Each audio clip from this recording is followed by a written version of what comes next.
Olá, gente! Hoje o nosso convidado é o professor Ronaldo Duarte e a gente vai conversar sobre geografia escolar e o lugar do mapa nas aulas de geografia. Aproveitem! Bom, então vamos lá. A gente está aqui com o professor Ronaldo Duarte, a quem eu agradeço enormemente a presença. E já vou começar fazendo pergunta, Ronaldo.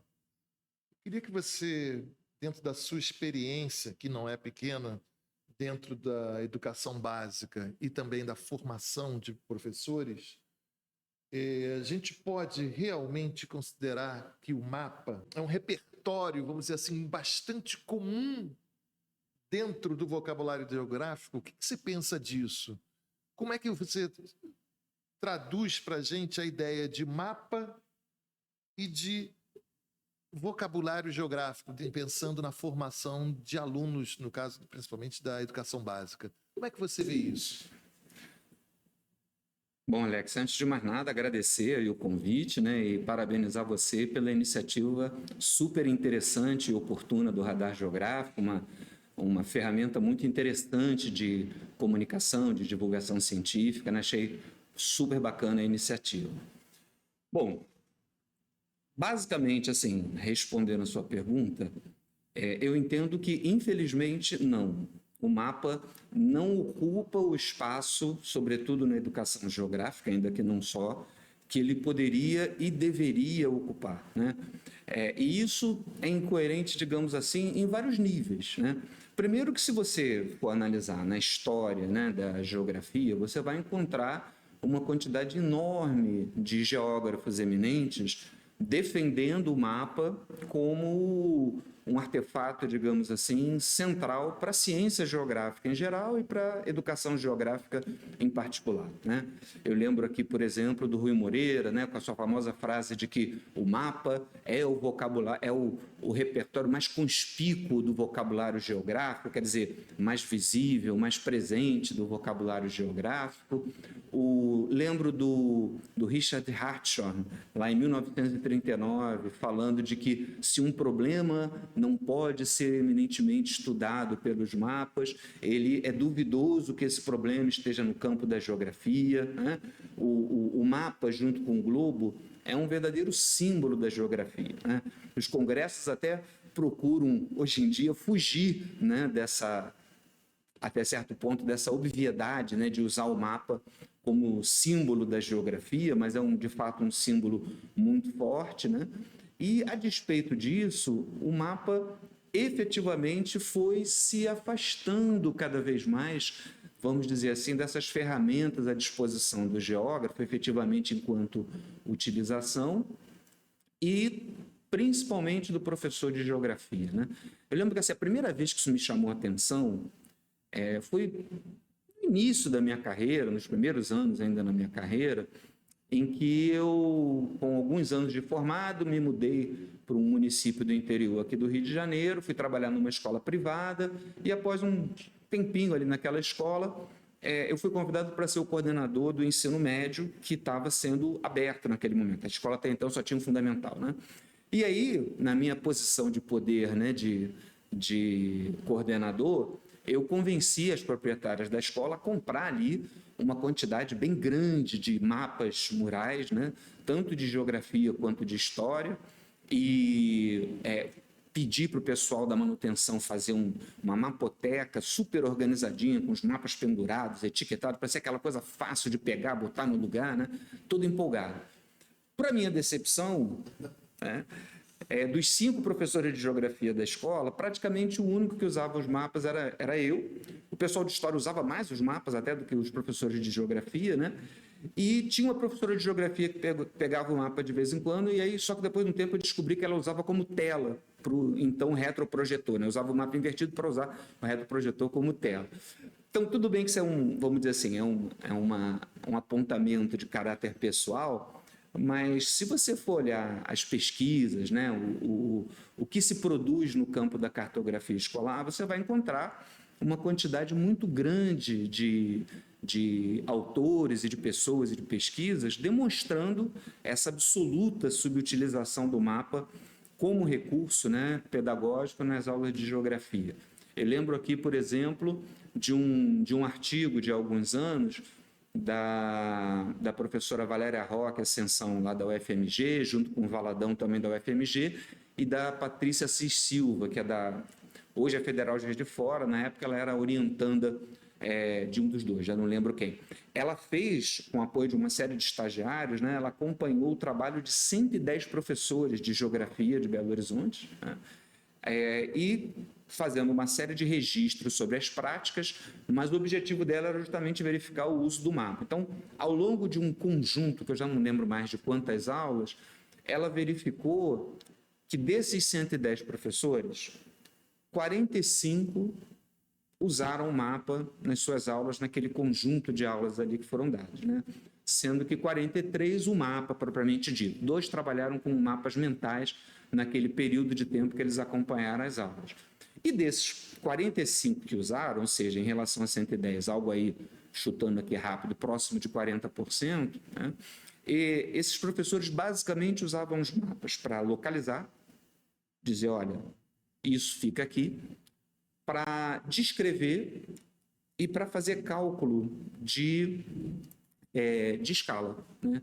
Então, efetivamente, o mapa ou não é usado, muitas vezes, pelo professor de geografia, ou ele é pouco usado. Mesmo nos trabalhos acadêmicos, me parece que mais na geografia humana até do que na geografia física, a gente sente uma certa falta do mapa. Frequentemente você lê trabalhos em que o mapa aparece uma vez no início do trabalho, basicamente para localizar a área de estudo, né? Dizer, olha, a área que eu estou trabalhando fica aqui e ponto final, né? O mapa não aparece mais.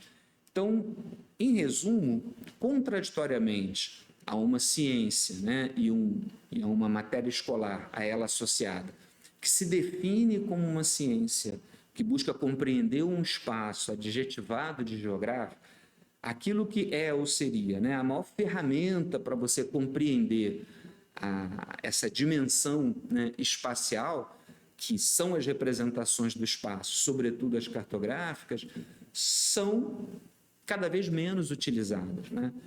Não é um fenômeno, diga-se de passagem, exclusivamente brasileiro, tá? Eu lembro de pelo menos assim um caso que me chamou a atenção de um autor inglês. É um livro que eu já li há mais de 10 anos e o próprio livro é ali, acho que de 2006, 2007, né? É um livro de um professor inglês chamado Patrick Vigans. Ele tem um livro, né, em inglês chamado Aprendendo e Ensinando com os Mapas, né? E logo no início do livro ele comenta que no Reino Unido o discurso da educação geográfica e as práticas da educação geográfica vinham, né, isso portanto há quase 20 anos, gradualmente se afastando do mapa como um recurso pedagógico, né? Não é à toa que tem um outro autor bastante conhecido, né, ainda que por motivos diferentes, Jacques Lévy, que há um tempo atrás apontou o que ele chamou de crise do mapa, né? Foi num outro sentido, né? Foi no sentido de que a cartografia tradicional euclidiana já não estaria dando conta de uma série de fenômenos, mas a gente pode falar de uma crise no mapa na educação geográfica também. Então, em grande medida, Alex, eu entendo que, por diversos motivos, né, o mapa foi, vamos dizer assim, deixando de ser um recurso tão presente nas aulas de geografia. É interessante, né? Eu tenho 2 colocações aqui, 2 lembranças, né? A primeira que foi na escola, que eu dei aula também durante muito tempo, que foi, você não era coordenador de lá, mas foi exatamente a mesmíssima situação. Nós tínhamos inúmeros mapas, né, e mapoteca, tudo identificado por número, posição, tudo mais. Pouquíssimos professores utilizavam os mapas e muitos professores de história usavam mais os mapas do que os professores de geografia. Então, não é uma situação apenas exclusiva da sua coordenação, pode ficar tranquilo, né? E a outra questão que também me trouxe à memória foi no mestrado, já há algum tempo, né? Fazendo disciplina com o professor Roberto Lobato, e ele colocou exatamente isso, né? Disciplina obrigatória, de primeiro semestre de mestrado, onde ele colocava exatamente isso, mostrando uma situação que estava realmente recorrente, de você ter teses de doutorado, dissertações de mestrado, onde ou não tinham mapas, ou quando tinha era no máximo de localização. E tem uma questão também que, sem querer adiantar a conversa, hoje em dia, praticamente a gente não tem mais mapa, né? A gente tem recortes do Google Earth, né? Onde se colocam em cima uma legenda, um recorte, uma linha, e mapa mesmo de ser produzido, na verdade. Mas isso a gente vai falar depois, da questão da tecnologia, né? Voltando aqui a essa questão que você está trazendo para a gente, como é que você vê a relação entre mapa e livro didático? Como é que está a presença dos mapas, né, nesse material de apoio que nós sabemos que, acho que sem medo a gente pode dizer que é o principal material de apoio, não só para os alunos, mas também para alguns professores. Como é que você vê essa situação? Sem dúvida, Alex. Bom, você já, em parte, né, encaminhou a história, ou seja, em primeiro lugar, de fato, o livro didático continua sendo uma referência muito importante, ainda mais em um país que tem um dos mais abrangentes programas de distribuição gratuita de livro didático no mundo, ou seja, o livro didático hoje é uma das poucas referências bibliográficas que, em princípio, a gente tem certeza que o aluno tem, né? O problema, justamente, é qual é o uso que você faz desse mapa no sentido pedagógico e que está presente no livro didático, né? Porque se você folhear os livros didáticos de geografia, você vai, sem dúvida, encontrar muitos mapas, né? A grande discussão é o que se faz com esse mapa em termos pedagógicos, né? E aí, na minha opinião, é que está, de forma geral, o problema. Eu mesmo, né, tem muitos exemplos, mas apenas porque os dados ficam mais fáceis, né, para eu lembrar, eu mesmo, uns anos atrás, fiz uma pesquisa, um levantamento, né, sobre essa questão das representações cartográficas nos livros didáticos de geografia. Eu peguei, na época, as 3 coleções de livros didáticos de 6º ao 9º ano, foi o recorte ali da educação básica que eu escolhi, portanto, 3 coleções, cada uma com 4 livros, 12 livros. E, para efeitos de ter uma referência internacional, eu peguei também uma coleção de livros didáticos franceses do mesmo segmento. E aí eu analisei todas as perguntas que havia nesses 16 livros didáticos, né? Tanto aquelas perguntas tradicionais da sessão, né, de exercícios ali no final do livro, quanto as perguntas que eventualmente apareciam no meio da parte textual, etc., todas, né? Um boxezinho, eu olhei todas essas perguntas, ou seja, foram quase 7.000 perguntas nos 12 livros didáticos brasileiros e em torno de 2.000 perguntas nos livros didáticos, nos 4 livros da coleção francesa, né? Então, alguns números assim que eu lembro, né? Nos livros didáticos brasileiros, nesses 12 livros das 3 coleções, apenas 23% das perguntas remetiam aos mapas. Ou seja, 77% das perguntas não remetiam aos mapas, aliás, desculpa, não remetiam a nenhuma representação espacial, mesmo fotografias, gráficos, imagens de satélites, a nenhuma representação do espaço. Ou seja, 77% das perguntas eram exclusivamente textuais e, portanto, não demandavam nenhum tipo de interação com representações do espaço. No caso da coleção francesa, o percentual era um pouco maior, em torno de 1/3 das questões, né? Mas não era nada assim tão significativo. Na verdade, quando juntava as fotografias, aí aumentava bastante, né? Eram 30% com mapas, mas chegava a 2/3 quando você pegava as representações em geral. Mas pior do que esse uso super reduzido aí da cartografia, né, nas perguntas, ou seja, os livros didáticos, em grande medida, usam o mapa, trazem o mapa como ilustração, né, e não como um recurso para se pensar, não como um recurso pedagógico. Pior ainda é que mesmo nessa pequena fatia das perguntas, das atividades que demandam que o aluno vá ao mapa, né, a absoluta maioria delas, 67%, né, portanto, batendo certinho aí, 2/3, envolviam, inclusive indo na direção daquele trabalho da Patrícia com a Valéria e o Valadão que eu falei, usavam o mapa para localizar, tá? Para fazer cálculo de fuso horário, para fazer cálculo de escala, de distância, ou, quando muito, na melhor das hipóteses, para analisar a distribuição de um fenômeno, né? Ou seja, de forma geral, o uso é muito pobre. O mapa é um recurso pedagógico super potente, né? Que permite muito pensar, né? através do mapa, e, de forma geral, nos livros didáticos, isso é muito subutilizado. Uma das causas disso, sem dúvida nenhuma, é justamente o fato de que, até há bem pouco tempo, o PNLD, que se tornou, né, o grande balizador para a produção editorial de livros didáticos no país, no caso da geografia, tinha regras, vamos dizer assim, nada pedagógicas e meramente, digamos assim, técnicas com relação às exigências dos mapas que devem constar dos livros didáticos. Ou seja, basicamente, nos editais diz o seguinte: olha, os mapas que aparecem ali nos livros didáticos, eles têm que ter título, legenda, escala, orientação, etc. E pouco ou nada além disso se acrescentar.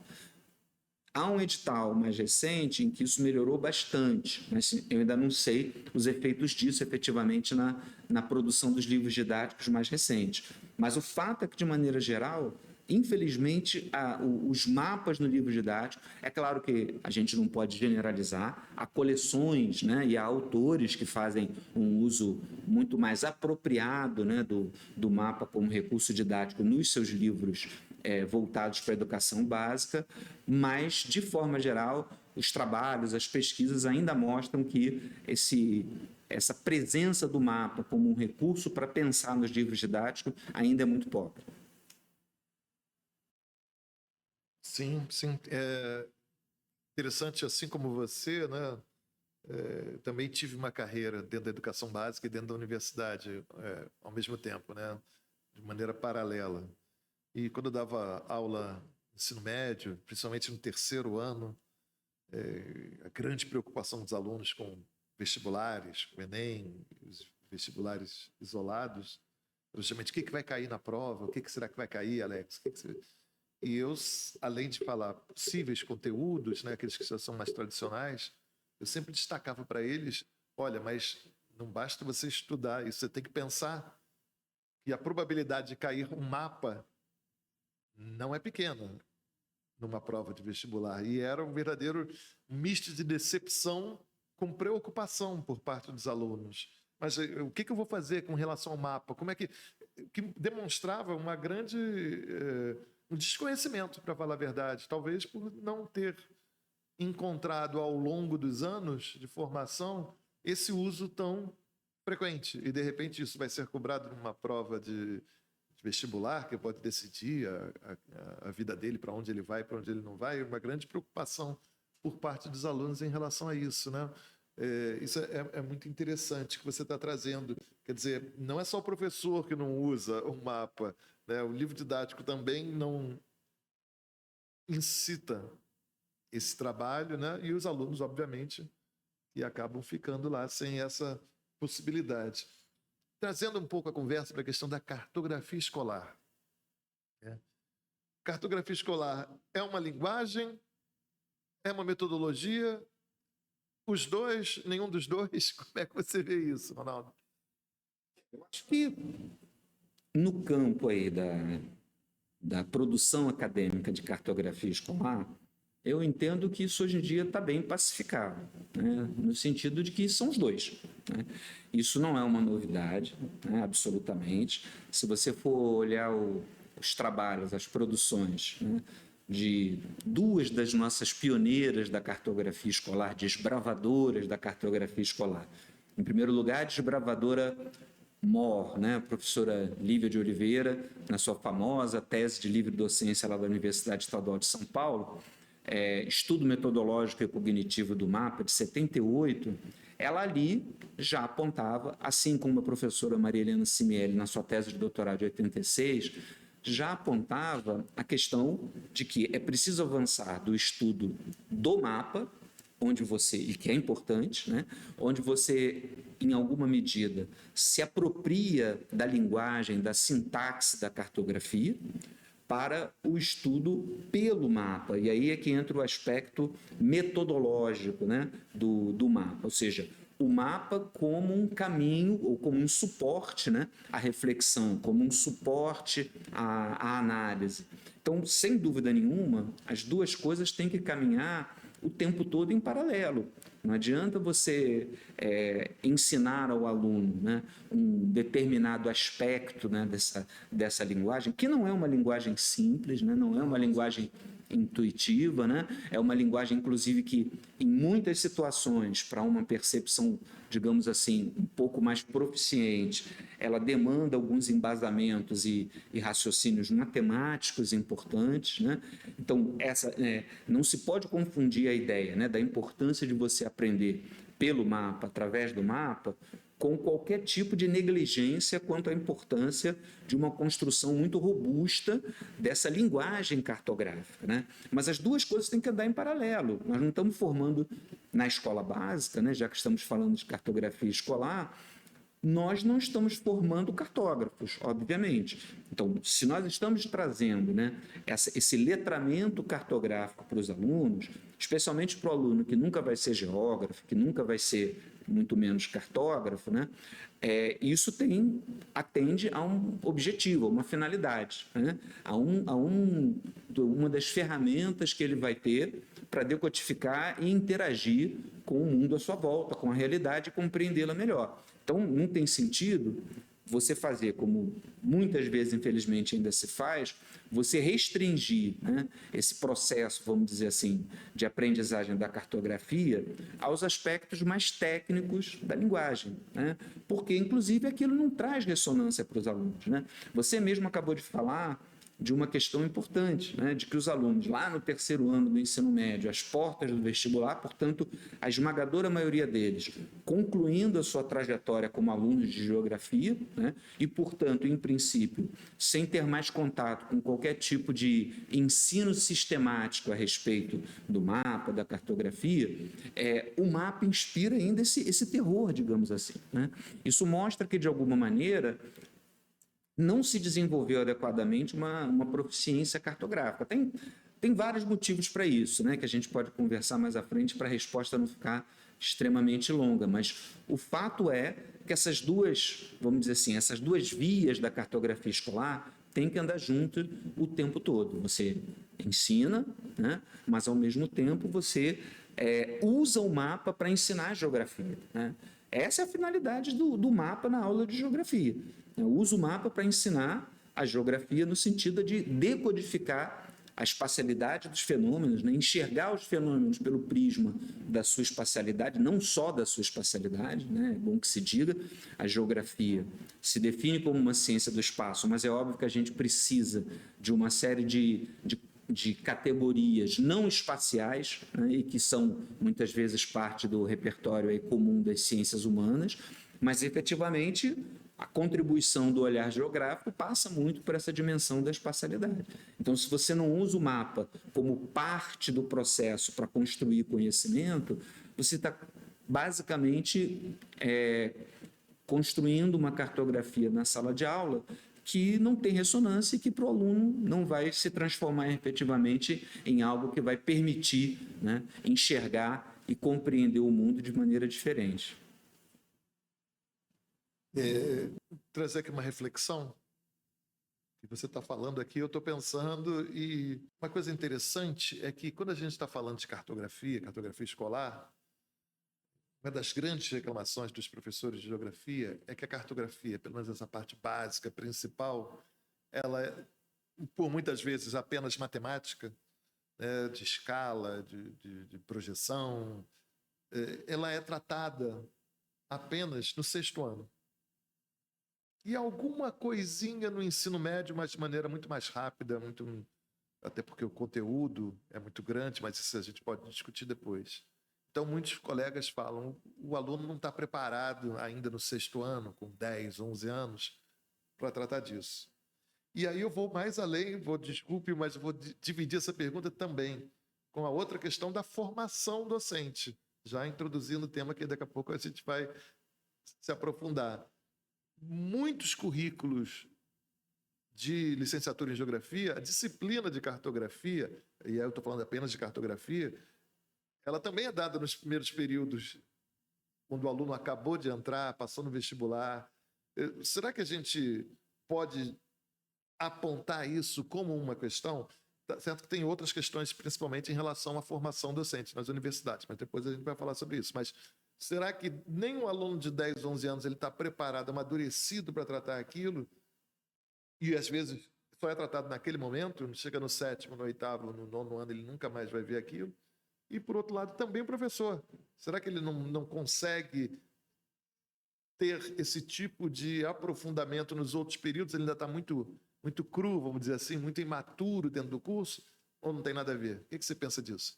Olha, Alex, eu penso que tem absolutamente tudo a ver, né? Sem dúvida nenhuma, a tua própria experiência, né, que levou você a fazer esse comentário, né, tua própria vivência e intercâmbio com outros colegas, já é o ponto de partida para isso, né? Eu costumo chamar esse problema que você apontou de uma grande inércia curricular na cartografia escolar, né? Eu gosto de assim, de comprar e colecionar e analisar livros didáticos de geografia antigos, né? Então, eu tenho livro didático de geografia desde o Delgado de Carvalho, lá dos anos 20, né? Até outros mais recentes. 20 do século passado, bem lembrado, né? E, pelo menos, desde a década de 40, né? Até porque as divisões do ensino básico, né, mudaram, né, ao longo do tempo, mas pelo menos desde a década de 40, eu identifico essa concentração da cartografia naquilo que hoje é o nosso 6º ano do ensino fundamental, né?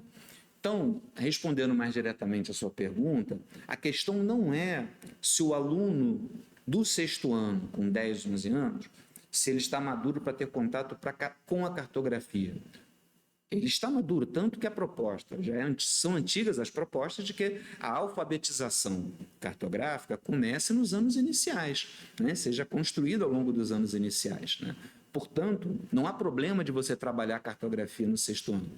Os problemas são, primeiro, um que você já apontou, é concentrar ou achar que é possível concentrar, né, toda a instrumentalização básica da linguagem cartográfica no 6º ano, né, e não continuar, né, trazendo um conhecimento em espiral sobre essa mesma linguagem, né? Então, esse é um primeiro ponto. E, segundo, né, o fato de que, normalmente, terminado o 6º ano, dá-se um diploma virtual de cartógrafo para esse aluno e entende-se que não precisa mais trabalhar aquilo. Quer dizer, esse é o grande problema. Primeiro que no 6º ano, há uma série de conteúdos, principalmente da matemática, que na maioria dos casos ou ainda não estão trabalhados ou ainda serão trabalhados. Então, por exemplo, o sistema métrico normalmente só é trabalhado no 7º ano. Então, o aluno não traz esse repertório da matemática para nos ajudar e fica lá o professor de geografia tentando bater cabeça, né, para trabalhar isso com ele. Números decimais também normalmente nessa época do 6º ano ou é trabalhado já no final do ano ou em muitas escolas no 7º ano. Eixo cartesiano, que, por exemplo, ajuda nas coordenadas geográficas, também normalmente não é trabalhado no 6º ano, é mais conteúdo do 7º, varia um pouco de uma escola para outra. Então, a grande questão é que você tinha que estar diluindo esses conteúdos, até para andar mais par e passo com os fundamentos, né, de outras disciplinas, né, e buscar justamente fazer esse vínculo, como a gente já falou, com o uso do mapa como metodologia, né? Então, esse, sem dúvida nenhuma, é um grande problema que eu espero que diminua aos poucos, né, na medida em que a BNCC do ensino fundamental colocou essa questão, né, das representações do espaço e do pensamento espacial como um eixo, né, que vai do primeiro ao 9º ano do ensino fundamental. Já há uma série de coleções de um tempo para cá que não fazem mais essa abordagem concentrada da cartografia apenas no 6º ano, mas que vão fazer um processo mais longo, né? Justamente para que o aluno, primeiro, não perca esse contato com a cartografia, né? E, em segundo lugar, que ele efetivamente tenha mais facilidade com o instrumental cartográfico, né? Justamente porque ele está mais amparado nos conhecimentos matemáticos que ele precisa. Então, sem dúvida, esse é um grande problema. Adequar a alfabetização cartográfica, o letramento cartográfico, principalmente quando você avança, né, ao longo do ensino fundamental, para ser algo processual e não mais algo episódico, né? Algo concentrado ali em apenas um dos anos.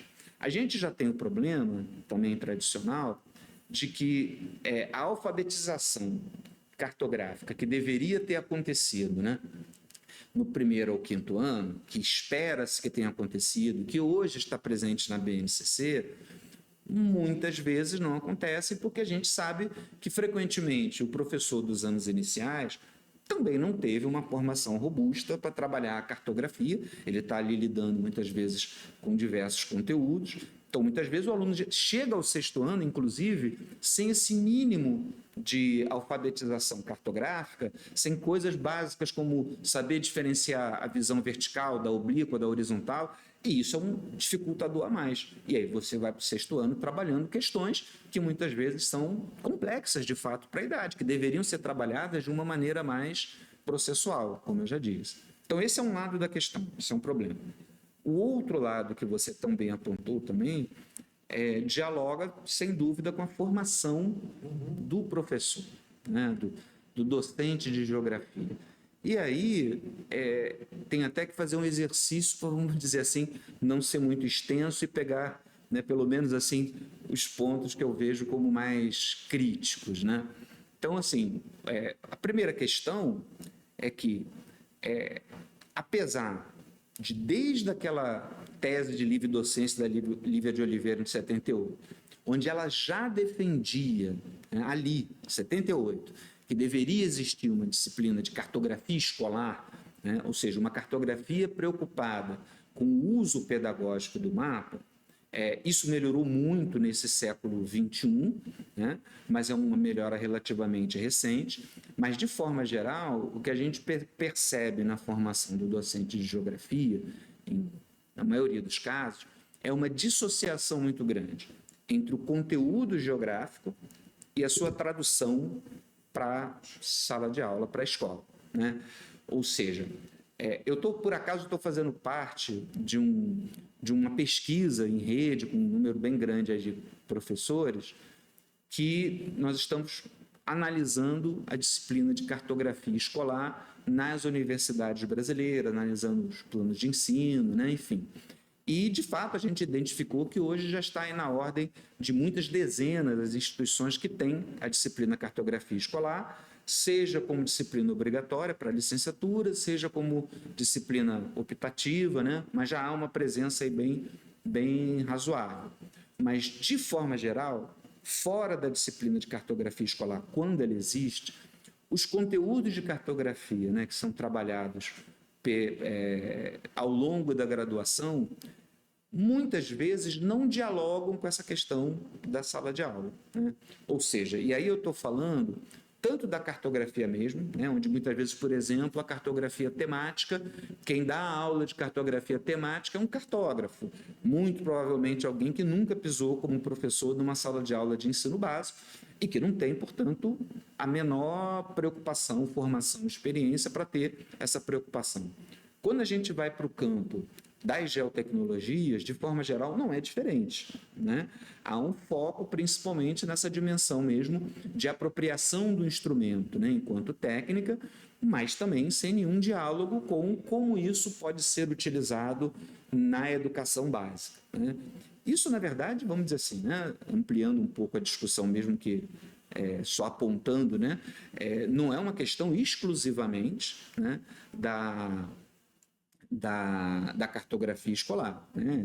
Esse problema está em muitos outros campos da geografia, mas no caso da cartografia, né, isso é, na minha opinião, mais sério, porque você, primeiro, está lidando com um conteúdo que não é simples para todos, né?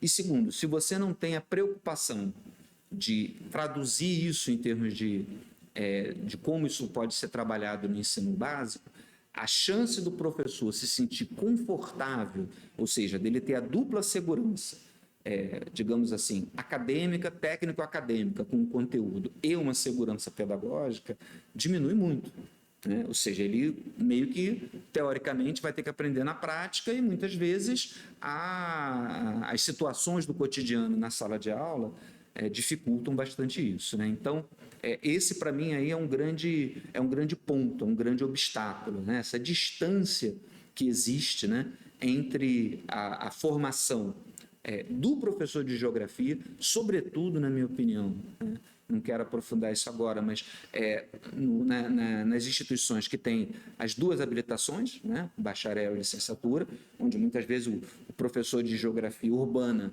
né, está dando aula para o bacharel e para o licenciando, e não necessariamente vai ter também essa preocupação, mas no caso da cartografia isso é bem evidente. E é interessante, em cima desses dados que você colocou, das disciplinas relacionadas direta ou indiretamente com a cartografia escolar, o que a gente percebe tanto trabalhos em eventos, como eventos específicos de cartografia escolar que estão crescendo, assim como grupos de pesquisa e laboratórios relacionados à cartografia escolar, que a gente vê um aumento significativo. Isso é muito alvissareiro, isso é muito estimulante, no sentido de que parece que estamos equacionando, ou em breve estaremos equacionando algumas dessas questões que você colocou. Ronaldo, o papo está ótimo, a gente vai começar a encaminhar, infelizmente, o nosso término. Eu queria que você, de uma forma assim, bem geral, trouxesse, se for possível, é claro, você trouxesse para a gente qual é o peso que você estima da cartografia escolar para a construção do raciocínio geográfico. Como é que a gente... É possível ter um raciocínio que a gente consiga entender como geográfico com uma cartografia escolar que até então se mostra tão pequena, que tem um potencial tão grande de crescimento? O que você pensa? Alex, eu acho que essa é a grande pergunta e a grande questão da educação geográfica nesse momento aí do século XXI. Isso está sendo intensamente debatido no campo acadêmico da educação geográfica em geral e também da cartografia escolar. Como você disse muito bem, né, há vários trabalhos mostrando a evolução, né, de dissertações, teses, artigos, enfim, de programas, né, de grupos de pesquisa. Então, esse é um lado muito positivo. A produção sobre a cartografia escolar, né, cresceu enormemente. Então, isso é um ponto muito positivo. A gente sabe que na educação nada muda muito rápido, né? Um professor que se forma normalmente vai passar aí 35 anos atuando no magistério, então, a não ser que as condições, o que é raro, né, permitam a ele, né, uma formação continuada interessante, né? As suas deficiências não vão ser facilmente, né, sanadas, mas efetivamente isso que você perguntou dessa relação entre o mapa, cartografia e o raciocínio geográfico para mim, o grande ponto definidor da geografia na educação básica no momento. Não só para mim, mas para outras pessoas. Isso por quê? Né? Por mais que a gente possa discutir, né, o que vem a ser raciocínio geográfico, e essa não é uma discussão, obviamente, né, exclusiva do campo da educação geográfica, é uma discussão epistêmica da geografia, uma discussão antiga, né?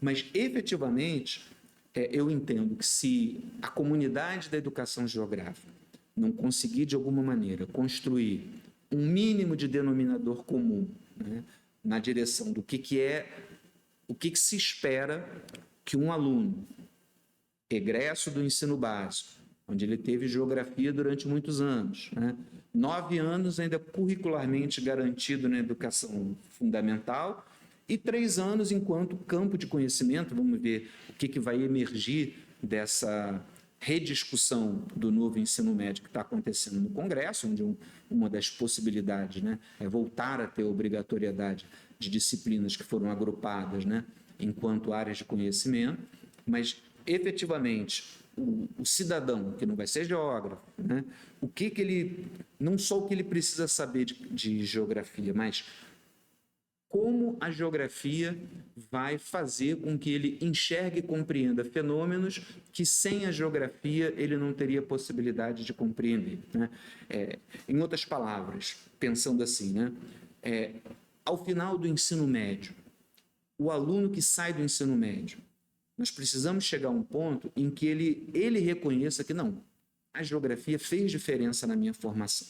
Eu consigo pensar e entender coisas que eu não aprendi com o professor de história, com o professor de física, com o professor de língua portuguesa, com o professor de sociologia. Há um olhar da geografia, há uma forma de pensar que me faz compreender coisas que me fazem falta e, portanto, se a gente não for capaz que esse cidadão reconheça esse valor da geografia, o lugar que a geografia ainda tem no currículo brasileiro, que, diga-se de passagem, não é um lugar pequeno, né? Na grande maioria dos países do mundo, por exemplo, no 6º ou 9º ano do fundamental, a geografia está amalgamada com outras disciplinas, normalmente com a história ou com disciplinas como sociologia, né? É assim na França, por exemplo, que é geografia e história, é assim no Chile, é assim na Colômbia. Nos Estados Unidos tem muitos estados que nem sequer têm a geografia como obrigatória, enfim, né?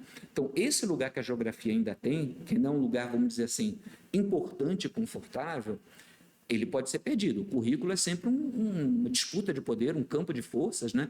E se a sociedade não der valor, né, à geografia, se o egresso hoje da geografia, pai do aluno de amanhã, né, se ele não reconheceu que a geografia agregou, que a geografia não é aquela ciência da informação ou da decoreba, como se falava, esse pai não vai lutar, se no futuro alguém falar em tirar a geografia do currículo, esse pai não vai lutar para que o filho dele tenha geografia.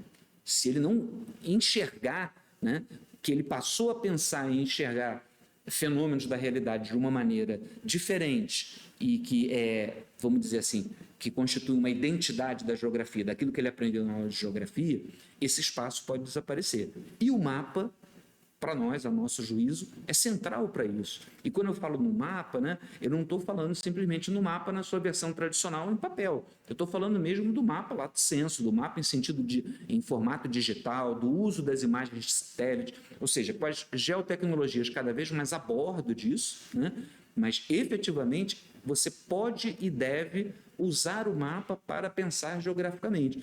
O mapa, né, ao trazer, né, numa linguagem que não é sequencial, como a linguagem literária, né, a linguagem instantânea, uma linguagem visual, o mapa permite que, ao fixar ali, né, informações que são espaciais, ele permite liberar a nossa mente para outras atividades analíticas mais sofisticadas, liberando espaço à nossa memória. Imagina se a gente tivesse que, para fazer uma análise espacial, ter um detalhado quadro mental da representação de um fenômeno, sem poder recorrer ao suporte do mapa, né? Então, efetivamente, o mapa é importantíssimo para fazer a análise espacial e, portanto, para pensar geograficamente. Para mim, essa é a grande missão que vai definir o futuro ou não da geografia na educação básica. São questões, mas eu acho que, em cima de tudo que você falou, dos dados que você trouxe aqui, eu acho que a gente pode ter uma expectativa positiva para que nos próximos anos a gente tenha uma mudança em relação a isso. Ronaldo, muito obrigado pela tua participação, foi ótimo, esclarecedor. A gente ainda poderia continuar aqui com muitos assuntos, mas quem sabe até a gente volta depois para aprofundar e para ampliar a discussão. Muito obrigado pela tua participação. Eu que agradeço, Alex, foi um enorme prazer esse gostoso bate-papo aí e estou à disposição.